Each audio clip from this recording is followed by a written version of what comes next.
Hello student, कैसे हैं आप लोग। उम्मीद करता हूँ कि सभी लोग बढ़िया होंगे और मौज कर रहे होंगे। आज हम लोग टॉपिक है NCERT maths class 9th operation on real numbers. Operation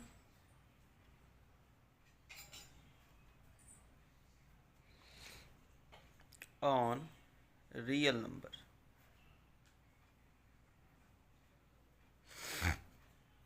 इसमें हम लोग आज सीखेंगे कि दो रियल नंबर का सम कैसे करते हैं, सब्ट्रैक्शन कैसे करते हैं, मल्टीप्लिकेशन कैसे करते हैं और डिवीजन कैसे करते हैं। और इस रियल नंबर ऑपरेशन आप ऑन रियल नंबर में हम आज केवल और केवल किसके बारे में चर्चा करेंगे, रेशनल और रेशनल एंड इरेशनल नंबर्स का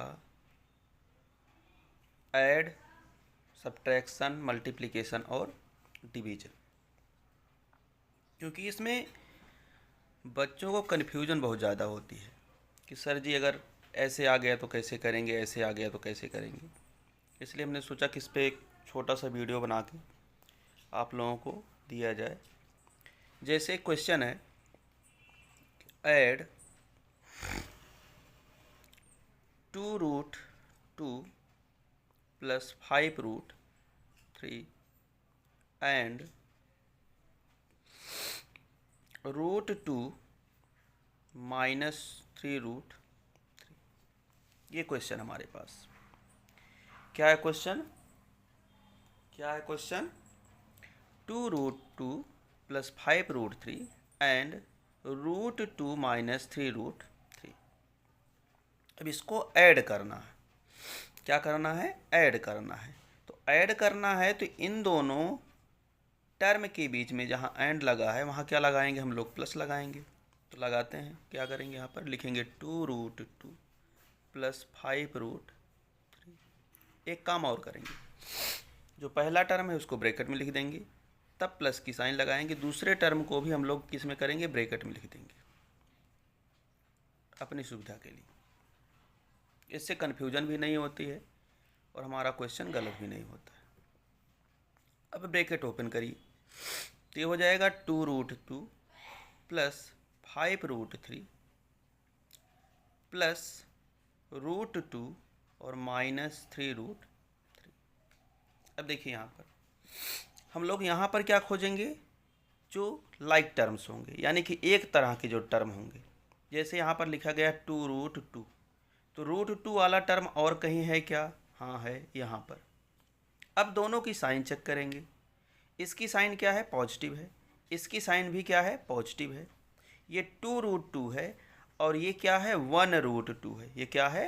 1√2 है। 1 लिखा नहीं जाएगा, इसलिए हम लोग 1√2 ना बोल करके सिर्फ √2 बोलते हैं, लेकिन जोड़ते समय 1 को ऐड कर लेते हैं। अब यहाँ पर देखिए ये 2√2 है। 2 क्या है? एक रेशनल नंबर है। √2 क्या है? एक इरेशनल नंबर है। यहाँ क्या है? 1 क्या है? जो दिखाई नहीं दे रहा है लेकिन यहाँ पर है, वो क्या है? रेशनल नंबर है।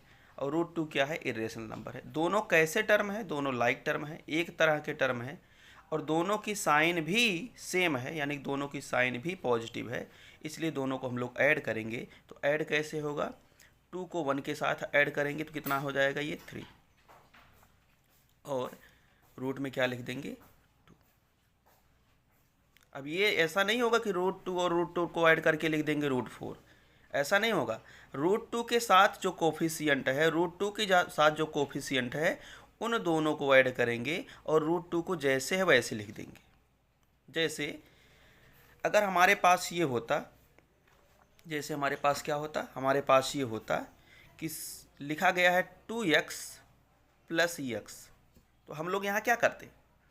हम लोग जो x का कोफिशियंट है उसको, और जो यहाँ पर x का कोफिशियंट है उसको, यहाँ पर x का कोफिशियंट कितना है? 1, कोफिशियंट को ऐड करते तो कितना हो जाता? 2 और 1 कितना हो जाता? 3, और यहाँ आ जाता x। ठीक है ना? ऐसे करना है।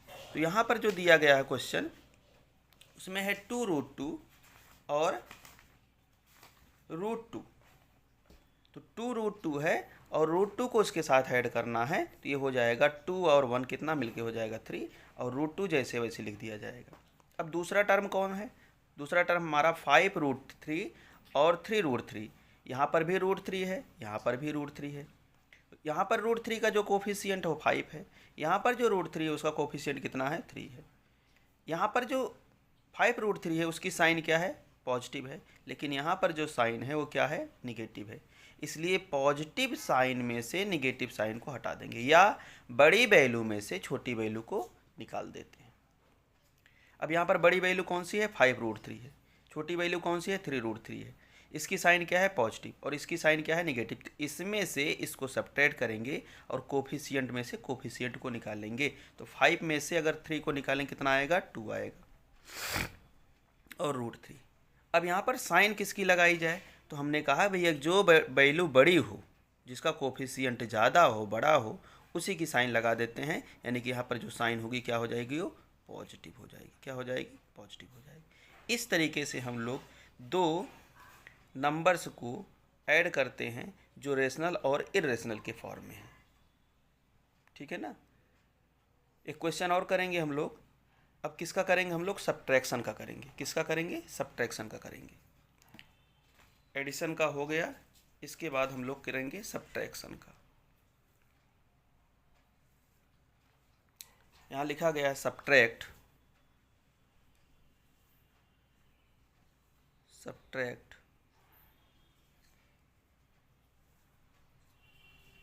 5 + √7 फ्रॉम 2 + √5। ये हमारे सामने एक क्वेश्चन है, सब्ट्रैक्ट करना है। किसको सब्ट्रैक्ट करना है? 5 + √7 को किस में से? 2 + √5 से। तो 5 + √7 को सब्ट्रैक्ट करना है इससे, इस वैल्यू से सब्ट्रैक्ट करना। तो हम लोग क्या करेंगे? इस वैल्यू को पहले लिखेंगे और माइनस की साइन लगाएंगे, फिर उसके बाद इसको लिखेंगे। कैसे? देखिए 2 + √5 ब्रैकेट लगा दिए, माइनस 5 + √7। ठीक है ना? अब ब्रैकेट ओपन करेंगे और माइनस का मल्टीप्लाई कर देंगे ब्रैकेट के अंदर, तो ये हो जाएगा 2 + √5 माइनस और प्लस माइनस का इंटू क्या होगा? माइनस होगा। ये माइनस है, ये प्लस है, प्लस माइनस का इंटू क्या होगा? माइनस होगा, तो ये हो जाएगा -√7। यहाँ क्या होगा? -√5 हो गया, और ये क्या होगा? प्लस माइनस का इंटू -√7 हो गया। अब क्या करेंगे? देखिए यहाँ पर 2 है, अलग टर्म है, 5 है, अलग टर्म है। इन दोनों, ये दोनों कैसे हैं? इंटीजर्स हैं। कैसे हैं? इंटीजर्स हैं, या रेशनल भी बोल सकते हो। ठीक है ना? तो 2 पॉजिटिव है, लेकिन 5 क्या है? निगेटिव है। तो बड़ा कौन है? 5। 5 में से 2 को निकाल देंगे तो कितना आ जाएगा? 3। साइन किसकी लगेगी? जो टर्म बड़ा है। बड़ा कौन है? 5। उसकी साइन क्या है? माइनस, माइनस लगा दी। यहाँ देखिए क्या है? √5 है पॉजिटिव, और ये क्या है? √7 है माइनस में। अब कुछ बच्चे क्या करेंगे कि 7 में से 5 को घटा करके लिख देंगे, लेकिन यहाँ पर ऐसा नहीं होगा।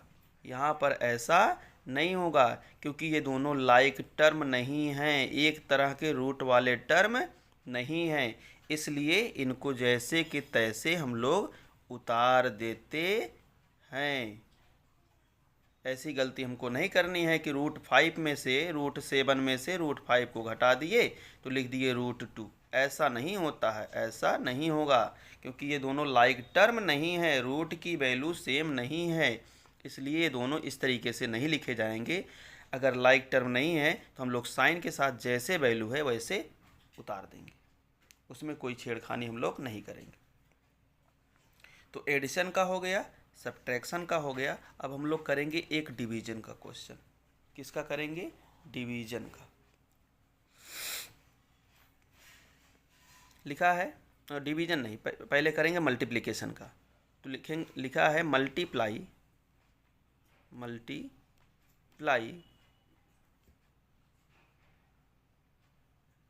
6 √15 एंड 4√3। यहाँ पर देखिए, अब यहाँ पर जैसे प्लस किया गया था, जैसे माइनस किया गया था, वैसा नहीं किया जाएगा। तो वैसा नहीं किया जाएगा तो फिर कैसा किया जाएगा? ठीक है, क्वेश्चन तो यही होगा कि अगर वैसा नहीं किया जाएगा तो फिर कैसा किया जाएगा। तो किया कैसे जाएगा, देखिए 6√15 इंटू 4√3।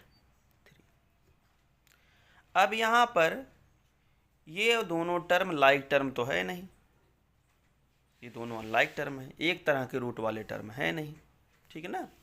तो क्या करेंगे भैया, 6 का 4 से मल्टीप्लाई कर लेंगे। 6 का 4 से मल्टीप्लाई करेंगे तो कितना हो जाएगा, 24।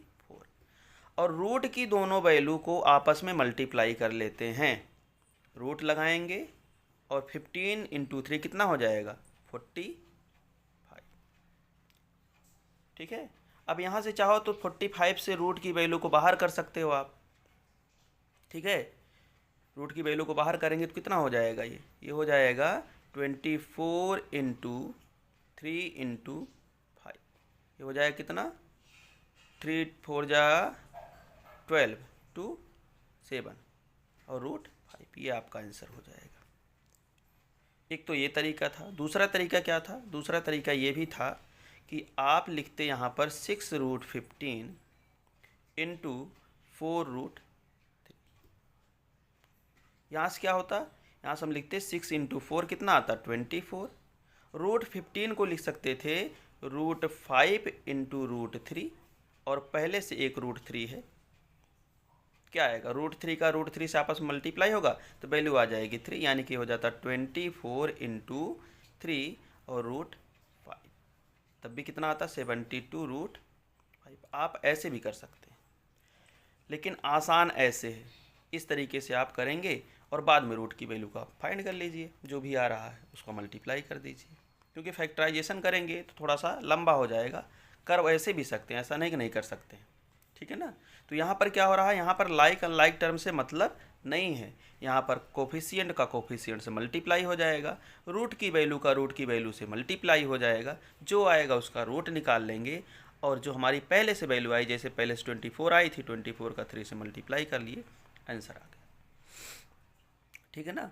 एक कॉन्सेप्ट यहाँ जानना बहुत ज़रूरी था, क्या कि जब ये लाइक टर्म नहीं था 15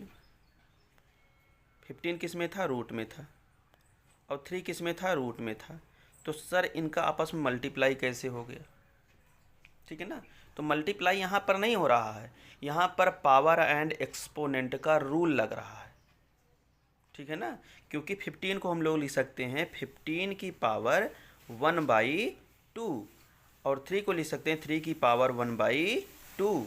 यहाँ पर बेस अलग अलग है, बेस अलग अलग है, तो पावर का आपस में मल्टीप्लाई, बेस सेम है, बेस क्या है, बेस क्या है, अलग अलग है, पावर सेम है। बेस क्या है, अलग अलग है, पावर सेम है। तो हम लोगों ने पढ़ा था, क्या पढ़ा था कि भैया अगर बेस अलग अलग है और पावर सेम है तो दोनों बेस का आपस में मल्टीप्लाई हो जाता है और पावर वही लग जाती है। तो वही रूल यहाँ पर लगाया गया है। तो 15 का 3 से मल्टीप्लाई कर लिए तो कितना आ गया था, 45, और पावर लग गई 1/2, यानी कि इसको लिख सकते थे 45 रूट में, 45 को रूट में लिखा जा सकता था। ठीक है ना, तो यहाँ से जब सॉल्व करते तो वही वैल्यू फिर से आती, क्या आती, 3√5। ठीक है ना, क्योंकि 45 को फैक्टराइज करते तो 45 को फैक्टराइज करते तो 3 से डिविजिबल होता, ये कितना आ जाता 15, फिर 3 से होता तो कितना आ जाता 5, और फिर 5 से होता तो होता है, यहाँ पर किसका पेयर बन रहा था, सिर्फ 3 का पेयर बन रहा था, इसलिए हमने 3 को बाहर कर लिया, रूट के अंदर 5 को लिख दिया। तो इस तरीके से हम लोग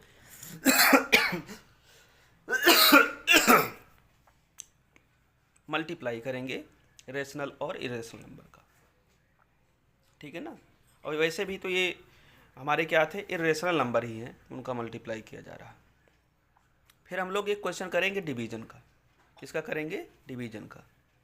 तो लिखा गया है डिवाइड 16√6 बाई 4√2। यहाँ पर भी हमको लाइक और अनलाइक टर्म से मतलब नहीं, ठीक है ना। कैसे करेंगे, देखिए यहाँ पर 16√6/4√2, ठीक है। यहाँ देखिए जो 6 है उसका कोफिशिएंट कितना है, 16 है, और यहाँ जो √2 है उसका कोफिशिएंट कितना है, 4 है। तो अगर इसको काटना चाहे तो हम लोग काट सकते हैं। कितना आ जाएगा, ये 4 आ जाएगा, यानी कि हमारा आंसर क्या आ गया, 4√6/√2। अब कुछ लोग कहेंगे सर जी यही आंसर हो गया, तो हम कहेंगे अभी ये आंसर नहीं हुआ है। क्यों नहीं हुआ, क्योंकि √6 को हम लोग और भी सिंप्लीफाई कर सकते थे। क्या लिख सकते थे इसको, √4 इंटू √2 इंटू √3, और नीचे क्या है, √2 है हमारा ऑलरेडी, तो 2 से √2 कैंसिल हो जाएगा, तो √2 से √2 कैंसिल हो जाएगा, तो क्या आ गया हमारा 4√3। ये हो गया हमारा सलूशन, ठीक है ना। तो इस तरीके से बहुत सारे क्वेश्चन आपको मिलेंगे करने के लिए, और आप लोग बड़ी आसानी से इसको कर सकते हैं। ध्यान रहे कि जब हम लोग प्लस करेंगे, हम लोग माइनस करेंगे, तो वहाँ पर लाइक और लाइक टर्म एक साथ आएंगे, ऐड होंगे तो ऐड किया जाएगा, सब्ट्रैक्ट होंगे सब्ट्रैक्ट किया जाएगा। लेकिन मल्टीप्लिकेशन और डिवीजन में आपका एक्सपोनेंट, पावर एंड एक्सपोनेंट का भी रूल लगता है, ठीक है ना। तो वहाँ पर हम लोग लाइक अनलाइक टर्म से हमारा कोई मतलब है नहीं, वहाँ पर जैसे किया गया है, जैसे हमारा जो प्रोसेस है उसी तरीके से हम लोग कर लेंगे। तो उम्मीद करता हूँ कि ये वीडियो आप लोगों को अच्छी लगी होगी, और अगर अच्छी लगी हो तो चैनल को सब्सक्राइब करें, वीडियो को लाइक करें, कमेंट करें, और अगर आपको कोई और दिक्कत होती है इस टाइप के क्वेश्चन में तो हमको कमेंट करके ज़रूर बताएं, हम उसका सलूशन देने की पूरी कोशिश करेंगे। धन्यवाद।